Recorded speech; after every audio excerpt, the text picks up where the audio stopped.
नमस्कार, आप देख रहे हैं जे प्राइम भारत और मैं हूं आपके साथ ज्योति कनौजिया। आइए रुक करते हैं खबर की ओर।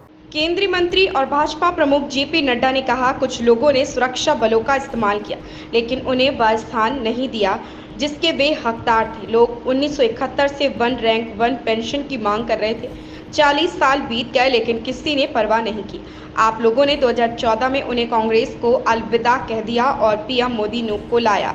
उन्होंने वन रैंक वन पेंशन योजना लागू की। अब पूर्व सैनिकों को 1,25,000 करोड़ रुपए दिए जा रहे हैं। इससे पहले जब पाकिस्तान पूंछ राजौरी पर हमला करता था, जब मैं यूपीए शासन के दौरान कठुआ सीमा पर जाता था, कठुआ सीमा पर खड़ा एक सैनिक कहता था, मैं यहाँ खड़ा हूँ लेकिन मेरे हाथ बंधे हैं। जब गोलीबारी होती है तो मैं नगरोटा को सूचित करता हूँ। नगरोटा चंडी पुलिस को सूचित करता है और चंडी मंदिर दिल्ली को सूचित करता है और दिल्ली सैनिकों को गोलीबारी रोकने के लिए कहती थी।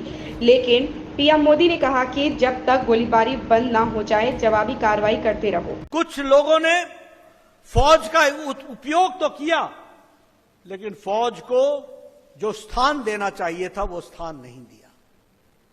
आज के दिन याद दिलाना ठीक नहीं है, लेकिन जब लोग राजनीति करते हैं तो मैं भी एक राजनीतिक दल का सदस्य हूं और उसका अध्यक्ष हूं, तो मेरी जिम्मेवारी बन जाती है कि मैं आपको सच्चाई बताऊं।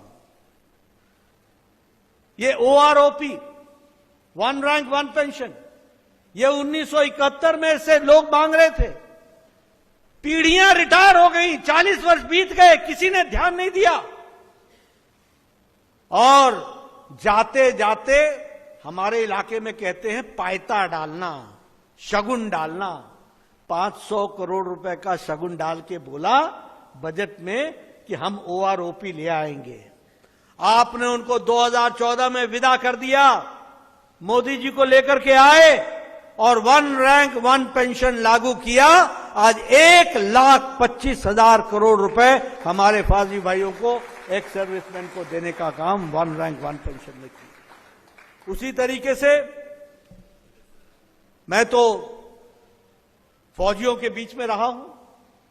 पाकिस्तान का जब अटैक होता है, पुंछ, राजौरी, डोडा, किश्तवाड़, इन सारे इलाकों में जब गोलियां चलती हैं, और मैं तो कठुआ के बॉर्डर को भी देख करके आया हूं।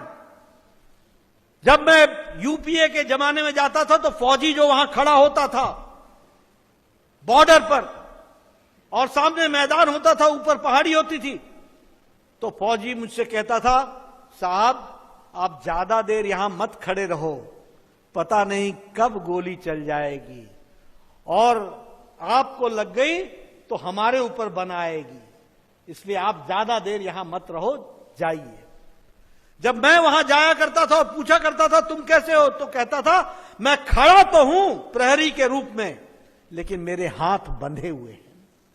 मैं पूछता था कि तुम्हारे हाथ कैसे बंधे हुए हैं, तो कहता है कि हमें जवाब देने का अधिकार नहीं है।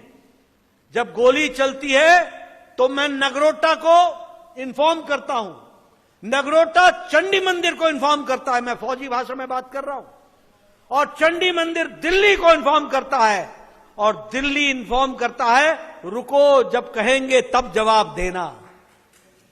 ये प्रधानमंत्री मोदी जी ने कहा कि जहां से गोली चले, जिधर से गोली चले, जब तक गोली शांत न हो जाए तब तक रुकना नहीं। ये हमने आज बदलता भारत देखा। इस खबर में बस इतना ही। बने रहें जे प्राइम भारत के साथ।